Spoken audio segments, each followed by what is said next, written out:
Good morning, everyone. The audio coming through on the feed is a little bit to be desired, but I'll continue with presenting two parts here. The first one is, I guess I just wanted to comment about very early in the meeting. There was a question on how to build infrastructure. And I believe that part of that how to might uh, people should be thinking about the new Polytechnic University that's being discussed in the Yellowknife area, that possibly some of the courses that are offered in other circumpolar regions as to address infrastructure, marine safety might be included, or talks may start along those same lines. The other item that I just wanted to bring up was in part due to climate change. We all witnessed within Dene some Dene communities being flooded at the spring breakup of the Mackenzie River. Currently,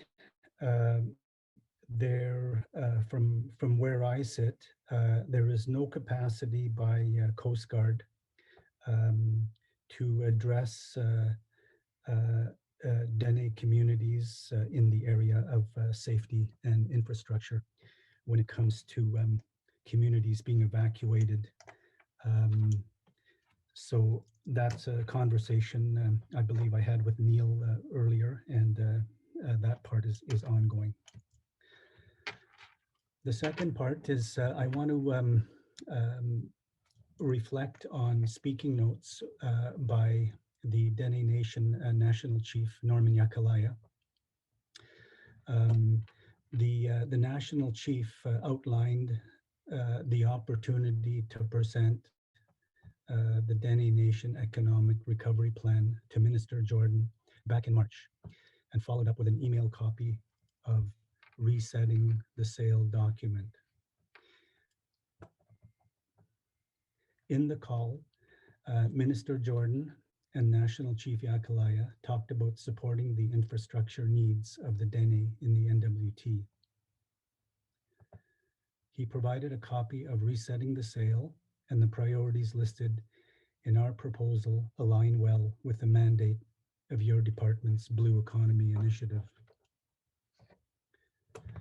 The Dene Economic Recovery Plan aims to create long-term, stabilized and profitable conditions for the Dene people through thoughtful economic development initiatives.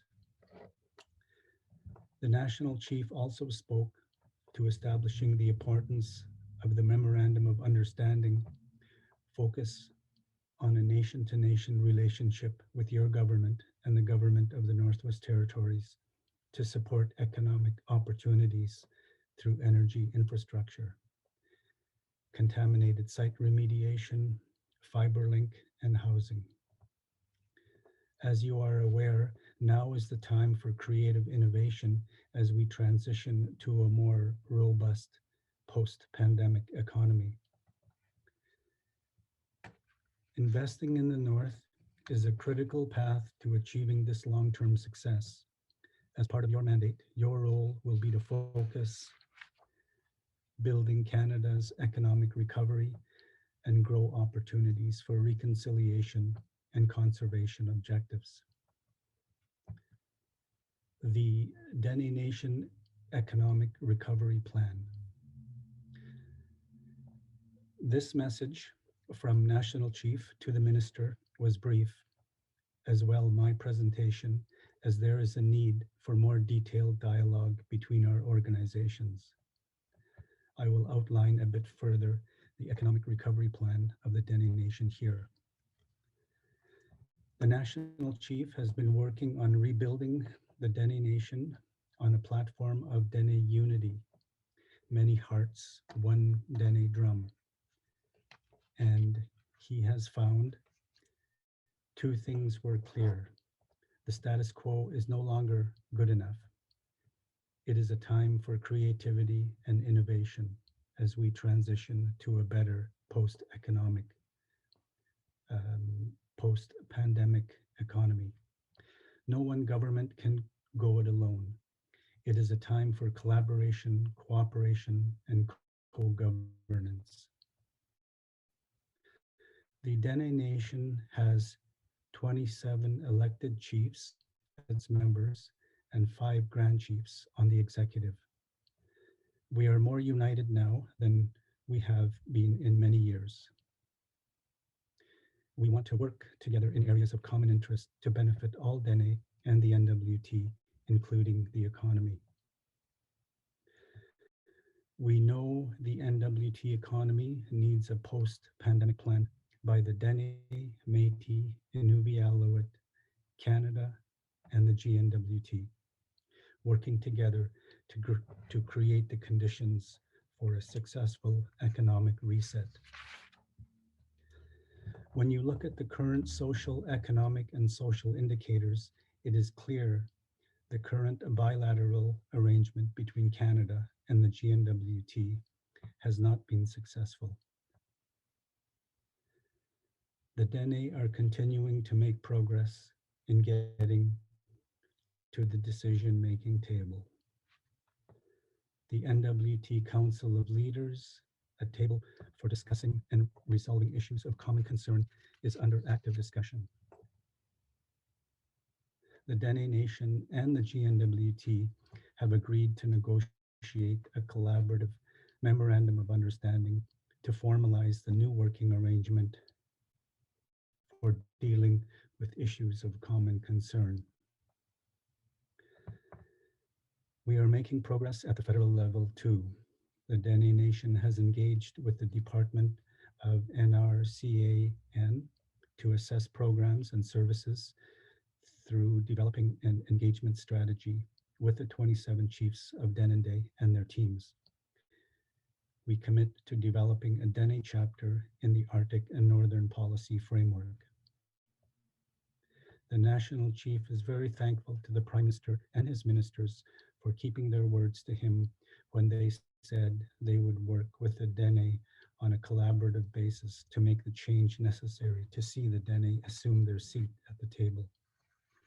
During my call with Minister McKenna, I cited a few examples that directly relate to her mandate letter, including all aspects of infrastructure and an improved collaborative Indigenous governance. Some essential things need to happen to get to the table, and the biggest is funding. The Dene do not have adequate resources to engage in discussions with Canada on the blue economy because they do not have the money to participate. We would recommend the DFO take a similar approach to the NRCAN and provide funding to Dene Nation to review the programs and services available through the blue economy and develop an engagement strategy where Dene Nation and Canada can strategize on how to create the blue economy of Denendeh. Without creating stable and long-term conditions for economic development, we will be throwing good money after bad. We will be missing the opportunity to transform and that which is in front of us. It is a time for collaboration, creativity, and innovation to transition to a better post-pandemic NWT economy. We want to know what types of projects you are considering and how we can help you. To facilitate the establishment of this initiative through our nation-to-nation partnership, I am formally requesting a meeting with you and your senior officials as soon as possible to begin this critical work. Hai Cho, Masi Cho. Thank you.